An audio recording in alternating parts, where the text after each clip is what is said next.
बंसल साहब और कन्हैया जी का स्वागत करेंगे।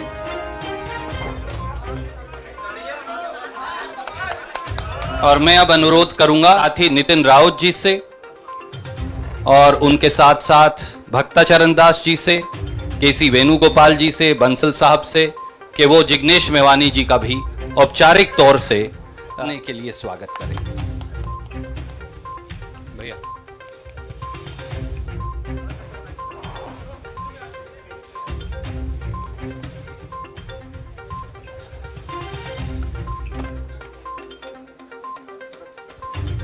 बहुत शुक्रिया।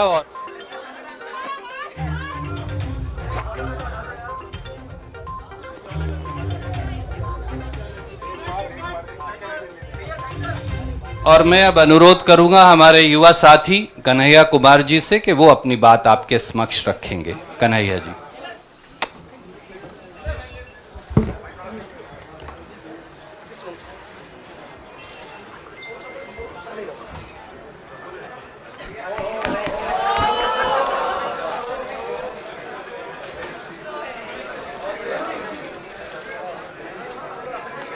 सबसे पहले इस संवाददाता सम्मेलन में आए हुए मैं अपने सभी पत्रकार साथियों का, और मैं देख रहा हूं कि कुछ ऐसे दोस्त भी हैं जगह की कमी के चलते कमरे में आ नहीं पाए हैं लेकिन सुन रहे हैं बाहर खिड़कियों से। मैं आप सबका स्वागत करता हूं और मंच पर उपस्थित एआईसीसी ऑर्गेनाइजेशन के जनरल सेक्रेटरी वेणु जी, जनरल सेक्रेटरी सुरजेवाला जी, एससी डिपार्टमेंट के चेयरमैन नितिन राउत जी, बिहार के प्रभारी भक्तचरण दास जी, बिहार के अध्यक्ष मदन मोहन झा जी और कांग्रेस पार्टी के ट्रेजरर पवन बंसल जी, हमारे युवा साथी और गुजरात कांग्रेस के वर्किंग प्रेसिडेंट भाई हार्दिक पटेल जी, और हमारे आंदोलन में कदम से कदम मिलाकर हर घड़ी हमारा साथ देने वाले हमारे साथी बडगाम से निर्दलीय विधायक साथी जिग्नेश मेवानी जी, मैं आप सबका आभार व्यक्त करता हूं। और मैं अपने पत्रकार साथियों से कुछ चीज़ों को लेकर मुखातिब हूं। उससे पहले आज ये एक ऐतिहासिक दिन है। आज शहीद आजम भगत सिंह की जयंती है। लोग शहीद होते हैं, भगत सिंह शहीद आजम हैं। शहीद आजम इसलिए हैं कि आज हम लोग जहां माल्यार्पण करने के लिए गए थे, शहीद पार्क, वो शहीद पार्क एक ऐतिहासिक पार्क है। वो हिस्सा है फिरोज शाह कोटला फोर्ट का, जहां पर चंद्रशेखर आज़ाद जी की अध्यक्षता में हिंदुस्तान रिपब्लिकन आर्मी की गुप्त मीटिंग हो रही थी। अंग्रेज़ों के ज़माने में क्रांतिकारी छुपकर मीटिंग किया करते थे। नौजवान तरुण भगत सिंह एक प्रपोजल लेकर के आए कि हिंदुस्तान रिपब्लिकन आर्मी का नाम अब हिंदुस्तान सोशलिस्ट रिपब्लिकन आर्मी होना चाहिए। यह ऐतिहासिक क्षण, वो ऐतिहासिक भूमि और हमारे युवाओं के आइकन शहीद आजम भगत सिंह को हम अपना नमन प्रस्तुत करते हैं। आज एक दुखद घटना भी हमारे ज़िले में हुई है। वज्रपात के चलते 2 बच्चियों का निधन हो गया है। मैं इस मंच से उनके प्रति शोक व्यक्त करता हूं और उनके परिवार के प्रति अपनी संवेदना व्यक्त करता हूं। दोस्तों, मुझे लगता है कि बहुत कुछ कहने की ज़रूरत नहीं है। आजकल सूचना क्रांति के इस दौर में हमसे ज़्यादा मालूम हमारे पत्रकार साथियों को होता है। तो बेहतर ये होगा कि आप सवाल पूछें, मैं आपका जवाब दूं। लेकिन आप सवाल कहाँ से पूछेंगे और आपके मन में कौन से सवाल चल रहे हैं, इसका थोड़ा सा अंदेशा है, मुझे थोड़ा अंदाज़ा भी है। सबसे पहले मैं आपको बधाई देना चाहता हूं कि आपने पत्रकारिता की उस मिसाल को जिंदा रखा है कि कम से कम विपक्ष से तो सवाल करते हैं ना। ताकि इस देश को याद रहे कि पत्रकारों का काम है सवाल पूछना। तो मैं आपके हर सवाल का जवाब दूंगा। जितना सवाल आप पूछना चाहते हैं पूछिएगा, बारी बारी से पूछिएगा, सारे सवालों का जवाब दूंगा। बस एक सवाल का जवाब जो मुझे लगता है कि आप सबके मन में होगा कि आप कांग्रेस पार्टी क्यों ज्वाइन किए हैं, उस सवाल का जवाब दे करके मैं हमारे जो अध्यक्ष हैं उनकी तरफ मुखातिब होऊंगा, माइक उनको समर्पित करूंगा। मैं कांग्रेस पार्टी इसलिए ज्वाइन कर रहा हूं कि मुझे ये महसूस होता है कि इस देश में कुछ लोग, वो सिर्फ लोग नहीं हैं, वो एक सोच है। वो इस देश की सत्ता पे ना सिर्फ काबिज हुए हैं, इस देश की चिंतन परंपरा, संस्कृति, इसका मूल्य, इसका इतिहास, इसका वर्तमान और इसका भविष्य खराब करने की कोशिश कर रहे हैं। वो जो सोच है, उस सोच के बारे में आप अपने आप समझ जाएंगे, क्योंकि कहीं मैंने पढ़ा था कि आप अपने दुश्मन का चुनाव कीजिए, अपने विपक्ष का चुनाव कीजिए, दोस्त अपने आप बन जाएंगे। तो हमने ये चुनाव किया है। हम इस देश की सबसे पुरानी पार्टी, सबसे लोकतांत्रिक पार्टी, मैं जोर दे करके बोल रहा हूं लोकतांत्रिक पार्टी, ताकि आप लोग परिवारवाद पे सवाल जरूर कीजिएगा। लोकतांत्रिक पार्टी में हम इसलिए शामिल होना चाहते हैं कि हमको लगता है, और सिर्फ हमको नहीं लगता है, इस देश के लाखों करोड़ों नौजवानों को यह लगने लगा है कि अगर कांग्रेस नहीं बचा तो देश नहीं बचेगा। और यह बात मैं आपको स्पष्ट कर देता हूं, देश में प्रधानमंत्री अब भी हैं, देश में प्रधानमंत्री इससे पहले भी थे, देश में आगे भी प्रधानमंत्री होते रहेंगे। लेकिन आज जब हम लोग श्री राहुल गांधी जी के उपस्थिति में फॉर्मली कांग्रेस पार्टी का फॉर्म भर रहे थे, तो साथी जिग्नेश ने संविधान की कॉपी दी और हमने उनको भगत सिंह, गांधी और अंबेडकर की तस्वीर प्रस्तुत किया, क्योंकि हमारा यह मानना है कि आज इस देश को भगत सिंह की वीरता की जरूरत है, भगत सिंह के साहस की जरूरत है। आज इस देश को अंबेडकर की समानता की जरूरत है, और आज इस देश को गांधी की एकता की जरूरत है। गांधी जब कहते हैं रघुपति राघव राजा राम, पतित पावन सीताराम, ईश्वर अल्लाह तेरो नाम, सबको सन्मति दे भगवान, ये गांधी की एकता है। जब अंबेडकर कहते हैं कि किसी भी समाज का मूल्यांकन वहां महिलाओं की क्या स्थिति है इस बात से होगा, तब वो समानता की वकालत कर रहे होते हैं। मैं नहीं मानता हूं कि डॉक्टर बाबा साहब भीमराव अंबेडकर किसी एक समुदाय के नेता थे। कांग्रेस पार्टी ने, संविधान सभा ने डॉक्टर बाबा साहब भीमराव अंबेडकर को संविधान बनाने की जिम्मेवारी दी, और उस संविधान के प्रियम्बल में यह लिखा है, हम भारत के लोग भारत को एक प्रभुत्व संपन्न समाजवादी धर्मनिरपेक्ष लोकतांत्रिक गणराज्य बनाने के लिए, इसमें समानता, न्याय के मूल्य निहित हैं। और जब भगत सिंह कहते हैं कि आप व्यक्ति को कुचल सकते हैं, विचारों को नहीं, आप बम और पिस्तौल से कभी इनकलाब नहीं ला सकते हैं, उस साहस की जरूरत है हमको। मुझे नहीं लगता है, मेरे बहुत सारे राजनीतिक दोस्तों को यह लगता है। मुझे लगता है कि यह देश 47 से पहले वाली स्थिति में चली गई है, लेकिन जिनको लड़ना है उनके पॉलिटिकल इमेजिनेशन में आज भी हर कोई अपना अपना शोरूम बचाने के चक्कर में है।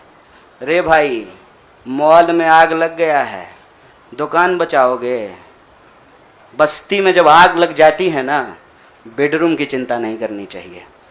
आज हम इस मुहाने पे खड़े हैं कि इस देश के भीतर भारतीय होने की जो पहचान है, जिसमें बुद्ध निहित हैं, जिसमें कबीर निहित हैं, जिसमें नानक निहित हैं, जिसमें हर बार हर दौर में सत्ता से सवाल पूछने का साहस होता है, उस भारतीय चिंतन परंपरा को बचाने की जरूरत है। इसीलिए हम कांग्रेस पार्टी में शामिल हुए हैं कि कांग्रेस पार्टी वो पार्टी है जो गांधी की विरासत को लेकर के आगे चलेगा। कांग्रेस पार्टी वो पार्टी है जो सरोजनी नायडू के विचारों को लेकर के चलेगा। कांग्रेस पार्टी वो पार्टी है जो अम्बेडकर, नेहरू, अशफाक उल्लाह खान, शहीद आजम भगत सिंह और मौलाना अबुल कलाम आज़ाद के रास्तों पे चलेगा। हम जब भी समानता और बराबरी की बात करते हैं, यह कुछ व्यक्तियों तक सीमित नहीं है, यह भारतीय होने का इतिहास है। और इस भारतीय होने के इतिहास को अपने आप में यदि कोई समेटे हुए है तो देश की सबसे पुरानी पार्टी है। और जो लोग कह रहे हैं विपक्ष कमज़ोर हो गया है, यह सिर्फ विपक्ष के लिए चिंता की बात नहीं है। यह मैं नहीं कह रहा हूँ, कोई शास्त्र, कोई किताब उठा करके देख लीजिए। जब विपक्ष कमज़ोर हो जाता है, सत्ता तानाशाही रुख अख्तियार कर लेती है। इसीलिए देश की सबसे बड़ी विपक्षी पार्टी, मैं कोई गुनागणित नहीं कर रहा हूं, लेकिन मुझे यह बात सीधे तौर पे समझ में आ रही है कि देश के लोकसभा में 545 सीट हैं, 200 लगभग सीट ऐसे हैं जहां भाजपा के सामने कांग्रेस के अलावे कोई विकल्प नहीं है। मैं ये नहीं कह रहा हूं कि मेरी जिम्मेवारी सिर्फ एक पार्टी के लिए है, लेकिन जो पार्टी सबसे बड़ी पार्टी है, सबसे बड़ी विपक्षी पार्टी है, उस पार्टी को अगर नहीं बचाया गया, अगर बड़े जहाज को नहीं बचाया गया, छोटी छोटी कश्तियां भी नहीं बचेगी। इसीलिए, और मैं जब यहां बैठा हुआ हूं, मेरे इतिहास को, मेरे वर्तमान को लोग देख रहे हैं। बहुत सारे सवाल हैं, वो आएंगे, उनका जवाब मैं दूंगा। लेकिन यह जो ऐतिहासिक जिम्मेवारी है, उस जिम्मेवारी से मैं अपना मुंह नहीं मोड़ सकता हूं। मैं जहां पैदा हुआ, जिस पार्टी में पला बढ़ा, उसके प्रति मैं आभार व्यक्त करता हूं। उसने मुझे सिखाया, पढ़ाया, लड़ने का जज्बा दिया है। लेकिन उस पार्टी के साथ साथ मैं उन लाखों करोड़ों लोगों को भी धन्यवाद देना चाहता हूं जो किसी पार्टी से जुड़े हुए नहीं थे। अपने स्कूल के व्हाट्सएप ग्रुप में जब हम लोगों के ऊपर अनावश्यक आरोप मढ़े जाते हैं तो अपने दोस्तों से लड़ रहे थे, अपने घरों में डिनर टेबल पर लड़ रहे थे। लोगों की दोस्तियां टूट गई हम लोगों के आंदोलन के समर्थन में, और मैं मजाक नहीं कर रहा हूं, लोगों के डिवोर्स तक हो गए। ये जो देश में एक वैचारिक संघर्ष छिड़ा है, उस वैचारिक संघर्ष को कांग्रेस पार्टी ही नेतृत्व दे सकती है, यह हमारा भरोसा है। और मैं ये उम्मीद करता हूं कि हमारे देश के जो लाखों करोड़ों नौजवान आपके माध्यम से सुन रहे हैं, उनसे भी मैं आग्रह कहता हूं, दीवार पर बैठकर टुकुर टुकुर मुंह ताकने का वक्त नहीं है। ये अर्जेंसी का टाइम है, और इस अर्जेंसी के टाइम पे दीवार पे बैठ करके दायां जाएं कि बायां जाएं, ये मत सोचिए। जब आप जंग में होते हैं तो आपके पास जो अवेलेबल चीजें होती हैं, आप उससे मुकाबला करने की कोशिश करते हैं। कांग्रेस पार्टी एक बड़ी जहाज है, अगर कांग्रेस पार्टी बचेगी तो हमारा मानना है इस देश के लाखों करोड़ों नौजवानों की आकांक्षाएं बचेंगी, गांधी की मीमांसा बचेगी, भगत सिंह के सपनों का भारत बचेगा, और डॉक्टर बाबा साहब भीमराव अंबेडकर की समानता का भारत का निर्माण संभव हो पाएगा। इसी आशा और उम्मीद के साथ मैं इस पार्टी से जुड़ा हूं, और मुझे पूरा भरोसा है कि कांग्रेस पार्टी जो अपने आप को एक लोकतांत्रिक पार्टी कहती है, आज़ादी के साथ, अपनी पूरी मुखरता के साथ सत्ता से सवाल पूछना और लोगों के हक के लिए लड़ना भिड़ना संघर्ष करने में हमारे साथी रहेंगे, हमारे सहयोगी रहेंगे। और ये परिवार संघ परिवार नहीं, वो क्या परिवार जो परिवार छोड़कर परिवार बनाना पड़े, वो परिवार जो आपको परिवार छोड़ने के लिए नहीं कहता है, कहता है कि अपने परिवार में रहिए। अरे महात्मा गांधी कस्तूरबा गांधी को लेकर के अंग्रेजों से लड़ गए, बताइए इनको अपना घर छोड़ना पड़ा, कोई जरूरी है क्या? घर परिवार के साथ रहना है। डॉक्टर बाबा साहब भीमराव अंबेडकर भी अपने परिवार के साथ रहते थे। आप जितने बड़े लोग हैं उनका इतिहास उठा करके देख लीजिए, सब लोग अपने परिवार के साथ रहते थे। वो परिवार छोड़ करके बनने वाला परिवार नहीं।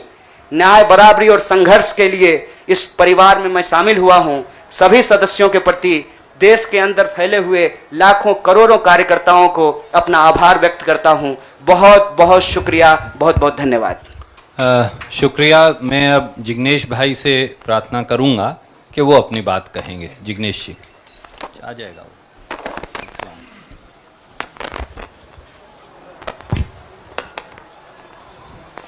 धन्यवाद। सबसे पहले तो केसी वेणुगोपाल साहब, सुरजेवाला जी, नितिन राउत साहब, पवल बंसल जी, भक्तचरण दास जी, साथ ही हार्दिक कन्हैया और दूसरे पार्टी के मंच पर विराजमान सभी सीनियर लीडर्स, आप तमाम पत्रकार साथी और वो तमाम साथी जो हमको आज मिलने के लिए हमारे समर्थन में आए हैं, गुजरात के विभिन्न कोनों से और पूरे देश भर में से, उन सभी का मैं स्वागत करता हूं। साथियों, जो कहानी गुजरात से शुरू हुई, उस कहानी ने पिछले 6-7 साल में इस मुल्क में क्या उत्पात मचाया है, वो अब आपके हमारे सबके सामने है। एज अ नेशन, एक राष्ट्र के तौर पर हम एक अनप्रेसिडेंटेड, अभूतपूर्व क्राइसिस से गुजर रहे हैं। ऐसा संकट इस मुल्क ने पहले कभी नहीं देखा। हमारे संविधान पर हमला है, दिल्ली की सड़कों पर संविधान की कॉपी को जलाया जाता है, हमारे आइडिया ऑफ इंडिया पर हमला है, हमारे देश के लोकतंत्र के ऊपर हमला है।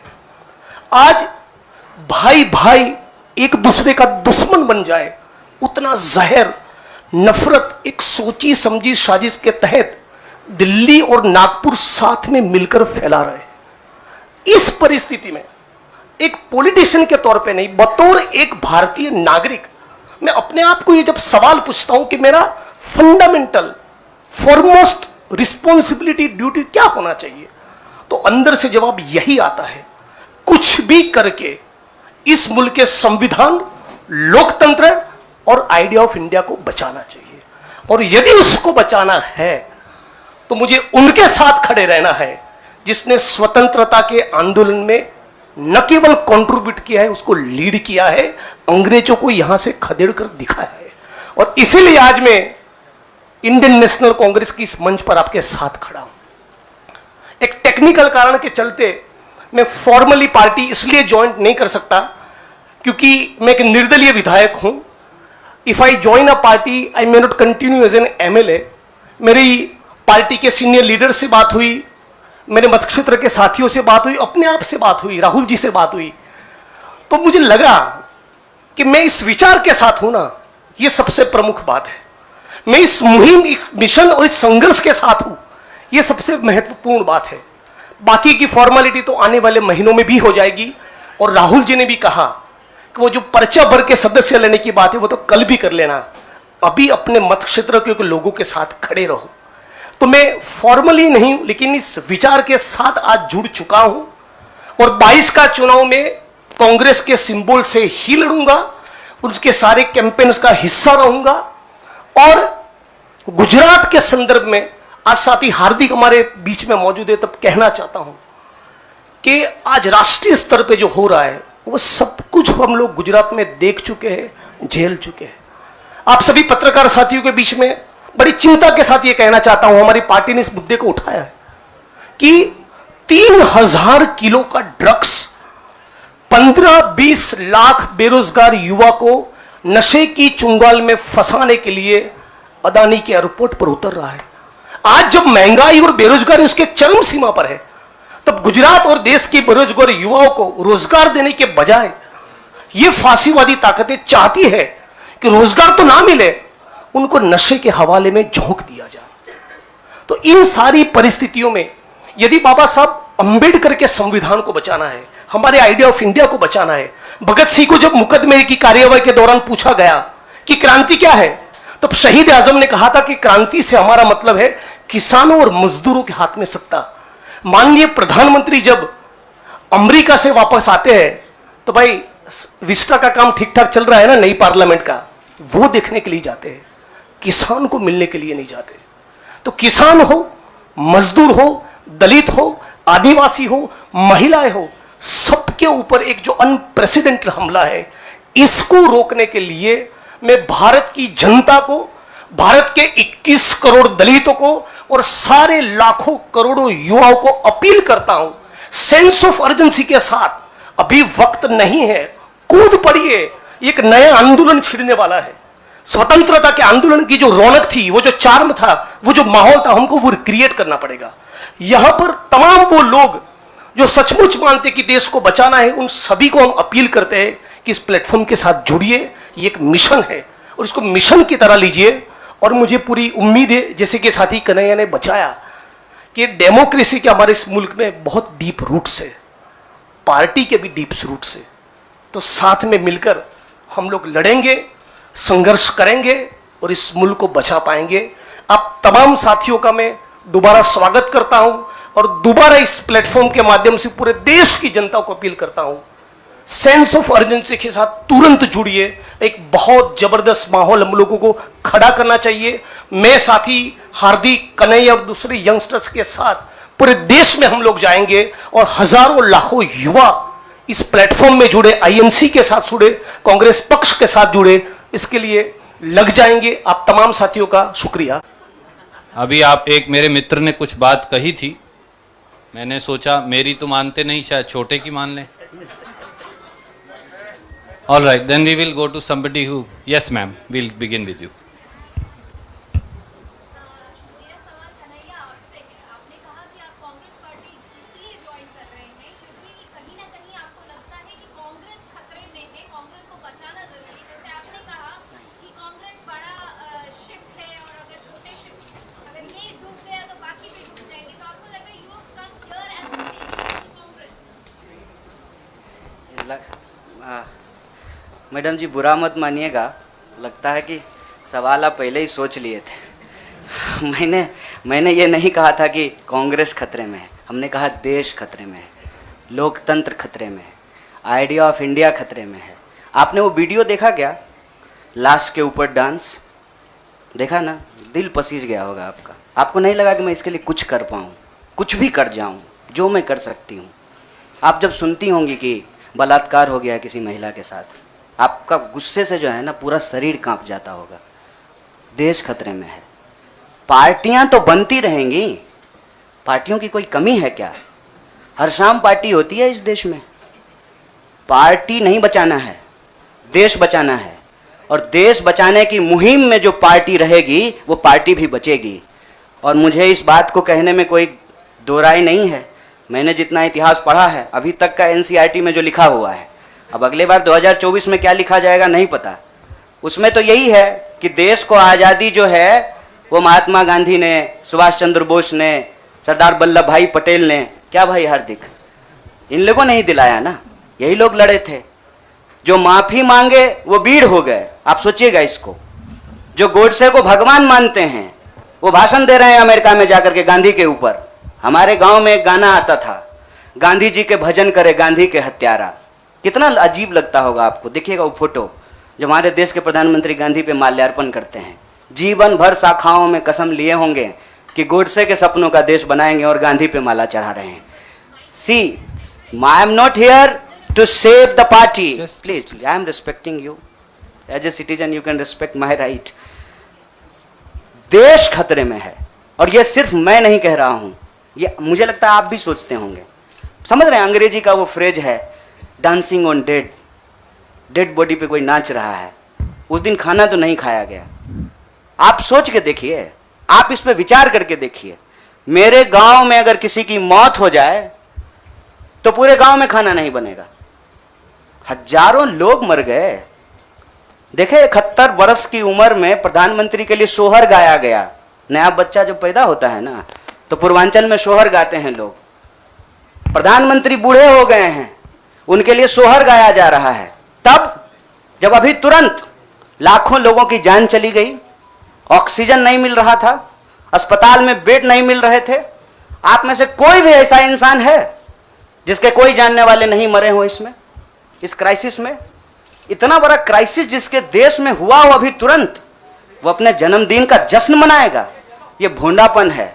इस संस्कृति को बचाने की जरूरत है और इस संस्कृति को बचाने के लिए मुझे लगता है कि कांग्रेस पार्टी में क्षमता मौजूद है। लोगों को यह बात पसंद हो या ना पसंद हो, हकीकत यह है कि पार्लियामेंट में सबसे बड़ी पार्टी कांग्रेस पार्टी है। इसीलिए इस पार्टी को यह जिम्मेवारी लेनी पड़ेगी और उस जिम्मेवारी को संभालने के लिए मैं यहां आया हूं। Thank you. News nation, I'll come to you.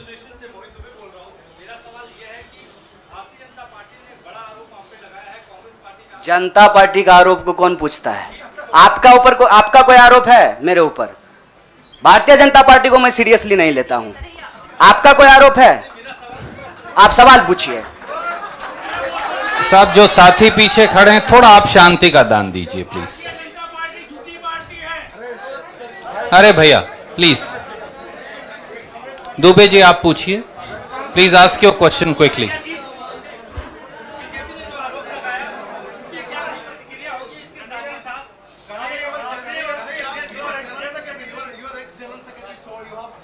Yeah, please, you cannot interrupt. No, you have to have discipline. My humble request with folded hands. There is no, but Yes, I am not Prime Minister. I will take your no, question. but Don't worry. democracy means that you should not supersede somebody who's asking question. That's what democracy is. Dubey भाई, आपका सवाल है, news nation से हैं। अच्छा, बारी जल्दी से पूछिए ना। नहीं, और लोगों ने किया है, नाम बताएंगे। मेरा सवाल आपसे ये है कि तमाम जो कांग्रेस के और युवा नेता है वो छोड़ के चले गए, तो क्या माना जाए कि आप जितने भी लोग आपने ज्वाइन किया है, ये राहुल गांधी की नई टीम होगी, राहुल गांधी की सियासी जो नाव है उसको पार लगाने का काम करेगी? देखिए, मैं यही कह रहा हूँ, हमारे देश के लोगों के पॉलिटिकल इमेजिनेशन को कुछ हो गया है। अभी क्या हो गया है मुझे समझ में नहीं आ रहा है। हमने आपके सवाल को अपने आप लेते हुए हमने अपने पूरे वक्तव्य को रखा। हमने कहीं भी कहा कि हम कोई टीम बना रहे हैं? बीसीसीआई थोड़ी है सर, मतलब टीम बना रहे हैं। मैं कह रहा हूं कि भारत की परंपरा, चिंतन परंपरा, सोच, जिस पे आपको गर्व होता है भारतीय होने के चलते, उस परंपरा को समेटने का, उसको आगे बढ़ाने का काम देश की सबसे पुरानी पार्टी कांग्रेस पार्टी ने किया है। उस पार्टी के पास एक ऐतिहासिक जिम्मेवारी है और इस देश का नागरिक होने के चलते, साथी जिग्नेश ने कहा, यह हमारी भी ऐतिहासिक जिम्मेवारी है कि कल को जब इतिहास लिखा जाएगा तो हमसे भी पूछा जाएगा, दुबे भाई आपसे भी पूछा जाएगा कि जब यह तमाशा हो रहा था तो हम क्या कर रहे थे। हमने वो कहानी सुनी है बचपन में, आपने भी सुना होगा। जंगल में आग लगी, एक कोयल अपने चोंच में पानी भर करके जंगल की आग बुझाने की कोशिश कर रही थी। जंगल की आग नहीं बुझी, या बुझनी होगी बुझ जाएगी। कम से कम कोयल का वह ऐतिहासिक प्रयास जो है वो इतिहास याद रखेगा। और ये जो आप कह रहे हैं ना, डूबती हुई नाव, देखिए कभी कभी ना इंसान को भ्रम होता है, जैसे टिड्डे को भ्रम होता है कि वो अपने पांव से आसमान टिका रखा है। हमको ऐसा कोई भ्रम नहीं है। मेरे अकेले से कुछ नहीं होगा। जब आप जुड़ेंगे, हम जुड़ेंगे, इस देश के संविधान में, आइडिया ऑफ इंडिया में भरोसा करने वाले लोग जो हैं, जिसको हम कहते हैं गांधी के सपनों का भारत, जिसको हम कहते हैं भगत सिंह के सपनों का भारत, जिसको हम कहते हैं डॉक्टर बाबा साहब भीमराव अंबेडकर के सपनों का भारत, जिसको हम कहते हैं बिरसा मुंडा के सपनों का भारत, सावित्रीबाई फूले के सपनों का भारत, श्री कृष्ण सिंह के सपनों का भारत, जगजीवन राम के सपनों का भारत, मौलाना अबुल कलाम आजाद के सपनों का भारत, उस भारत को बचाने की बात मैं कर रहा हूं। और सियासत, मैं बार बार कहता हूं, अगर सियासत सही होगी तो गलत लोग जो सत्ता पे काबिज हैं ना, मुझे भारत के लोगों पे बहुत भरोसा है। अरे हैं हम लोग थोड़ा सा आलसी, लेकिन जब आ गए ना अपने पे, 200 साल अंग्रेजों ने राज किया था, जब से भारत के लोग अपने पे आ गए ना, तो 1942 में भारत छोड़ो आंदोलन का जब नारा महात्मा गांधी ने दिया था, तो अंग्रेजों को भारत छोड़ करके जाना पड़ा था। और उस वक्त जो लोग अंग्रेज से पेंशन ले रहे थे, माफी मांग रहे थे, वो आज एनसीईआरटी की किताब बदल रहे हैं कि अपना नाम भी हम वीरों में लिखवा लें। इसीलिए मैं कह रहा हूं कि उस इतिहास को, उस चिंतन परंपरा को बचाने की जरूरत है। पार्टी अगर उस सिद्धांत पे चलेगी, संविधान के प्रियम्बल को रक्षा करने की कोशिश करेगी, पार्टी भी बचेगी और पार्टी सत्ता में भी आएगी। ऐसा मेरा उम्मीद है, ऐसे मेरी आशा है। Jainendra from ABP, can you please come forward and ask. हाँ पूछिए जरा, एक सवाल पूछिए। हम एक आग्रह करें, आप लोग ना लड़ाई नहीं लगवाइए हमारे दोस्त के बीच में। भोरे से जो है ट्विटर पे आप लोग क्या क्या जो चला दिए हैं, लोग हमको पूछ रहा है कि जिग्नेश का नाम काहे नहीं ट्रेंड कर रहा है। मैं आपसे आग्रह कर रहा हूं, हम ना अलग अलग लोग नहीं हैं, यह मंच आपस में बटा हुआ नहीं है, तो सवाल जो है सारा तोप का गोला जो है हमारे तरफ ही नहीं हो, मंच के तरफ मुखातिब हो, मैं भी जवाब दे दूंगा। Yes, Jainendra ji, please ask your question. पहला तो ये कि आपने कहा कि कांग्रेस में आप शामिल हुए क्योंकि आपको लगता है कि कांग्रेस बचेगा तभी देश बचेगा, तो ये आपको कब ये महसूस हुआ? अभी हाल तक आप केरल विधानसभा चुनाव में कांग्रेस के खिलाफ प्रचार कर रहे थे। और दूसरा सवाल कि आप कन्हैया हाँ, सुन रहे दूसरा सवाल ये कि आपको लेफ्ट के भविष्य के चेहरे के तौर पर देखा जा रहा था, और जब आप कांग्रेस पे आ गए, आपको क्या लगता है भारत की राजनीति में फिलहाल क्या लेफ्ट अप्रासंगिक हो गई है? मैं चाहता हूँ दोनों पे डिटेल करें। बड़ा जैनेंद्र भाई बड़ा वैचारिक सवाल पूछे हैं। बहुत बहुत शुक्रिया जैनेंद्र भाई। एक तो देखिए, हमारी जो ये नई पार्टी है, इस पार्टी के जो संगठन के महासचिव हैं वो केरल से ही हैं। इनसे आप चाहें तो अकेले में भी पूछ लीजिएगा, कांग्रेस पार्टी के खिलाफ हमने एक शब्द नहीं बोला था। हम कांग्रेस पार्टी के खिलाफ भी बोले हैं, लेकिन केरल के विधानसभा चुनाव में नहीं, जेएनयू के प्रेसिडेंशियल स्पीच में बोले थे। देखिए, हमको हमारा इतिहास पता है और हम यही कहते हैं, इतिहास को तोड़ा और मरोड़ा नहीं जा सकता है। इतिहास इतिहास होता है। इतिहास कोई कागज पे लिखे हुए शब्द होते हैं कि आप उसको जो है इरेजर से मिटा दीजिएगा। केरल के विधानसभा चुनाव में कांग्रेस पार्टी के खिलाफ नहीं बोले थे। आपने पूछा कि कब इसको आपको ऐसा महसूस हुआ। देखिए, महसूस तो मुझे राजनीति में आए हुए 18 साल हो गए हैं, और मैंने हमेशा ये महसूस किया कि कहीं ना कहीं इस देश की जो राजनीतिक विरासत है वो भटक गई है। भूल भुलैया नहीं होता है, राइट लेफ्ट सेंटर घूमने लगा है, और पता ही नहीं चल रहा है कि एक्चुअल आइडियोलॉजिकल पोजिशनिंग कहाँ है, उसके थ्रेड्स कहाँ पे हैं। तो मैं जैनेंद्र भाई, आपने वैचारिक सवाल पूछा है, एक ऐतिहासिक तथ्य आपसे साझा करता हूँ। मैं ऑल इंडिया स्टूडेंट फेडरेशन का मेंबर था कल तक। वो ऑल इंडिया स्टूडेंट फेडरेशन 1936 में बना, और उस इतिहास जाकर के देख लीजिएगा। उसका जो इनॉग्रल सेशन था, पंडित जवाहरलाल नेहरू का उसमें भाषण हुआ था, और उस वक्त देश के जितने भी नौजवान थे, सुनने में थोड़ा अजीब लग सकता है हमारे कुछ साथियों को, लेकिन अपने विद्यार्थी के होने के ज़माने में अटल बिहारी वाजपेयी भी शामिल हुए थे, बाद में निकाल दिया गया था। मतलब अंग्रेजों के खिलाफ जो छात्रों का संघर्ष हो रहा था, सभी विचारधारा के लोग उसके सदस्य थे। और आपने जो वैचारिक सवाल पूछा कि आपको लेफ्ट के भविष्य के रूप में देखा जा रहा है, कौन कह रहा है कि लेफ्ट का भविष्य खराब हो गया है? व्यक्ति आते हैं और जाते हैं, संगठन हमेशा व्यक्ति से बड़ा होता है। व्यक्ति की अपनी एक भूमिका होती है, उस भूमिका को वो अपनी क्षमता से निभाने की कोशिश करता है। मैं आपको बता दूं, जहां जिस पार्टी से आप मेरा संबंध जोड़ रहे हैं, मैं वहां पैदा हुआ हूं। मेरे भीतर सोचने, समझने, लड़ने की जो क्षमता है, यह उसके ट्रेनिंग का हिस्सा है, और मुझे इस बात का गर्व है। लेकिन वहां जो लड़ने का तरीका है और जिस तरीके से वो लड़ रहे हैं, मुझे लगता है आज जो देश की स्थिति है उसमें उसके स्पीड को बढ़ाने की जरूरत है, और जो वैचारिक संकीर्णता है उसको तोड़ने की जरूरत है। मैं आपको एक बात बताना चाहता हूं। मैं अपने कई साथियों से पूछा कि क्या भगत सिंह की जयंती देश के सभी संगठनों को नहीं मनाना चाहिए, और क्या गांधी की तस्वीर सभी संगठनों के कार्यालय में नहीं होना चाहिए? ये हमारा इतिहास है, ये हमारी विरासत है। कुछ लोग बहुत चालाकी से विचारधारा की खोल में यह जो हमारी ऐतिहासिक विरासत और परंपरा है, इसको आपस में उलझाने की कोशिश करते हैं।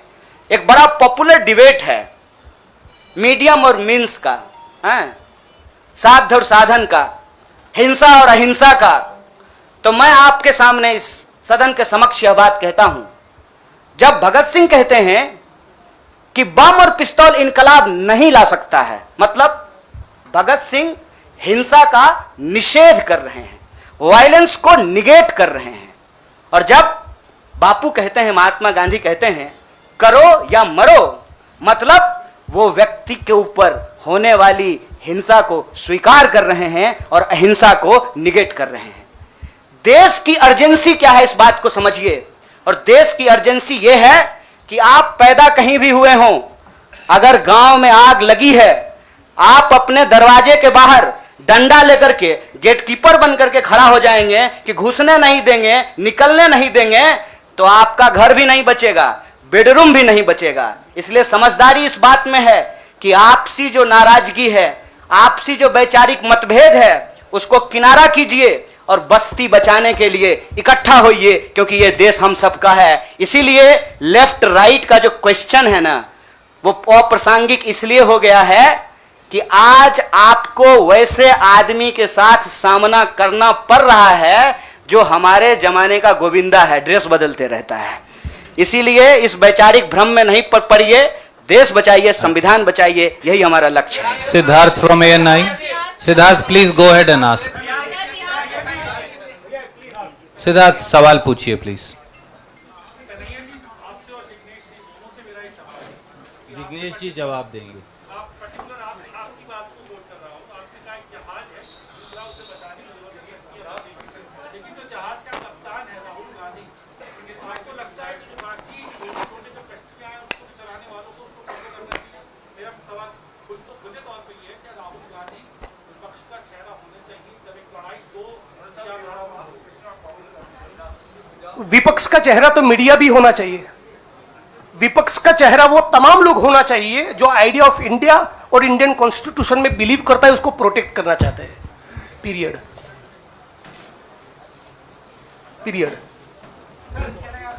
Thank you. I have to see, it's been over an hour. बहुत सारे साथी अलग अलग दोनों से बात करना चाहते हैं. I am going to wind up this press conference. Thank you so much. हम बाद में आके हमसे ले लीजिएगा, 1-to-1 करेंगे। कन्हैया जी, एक सवाल, कन्हैया जी,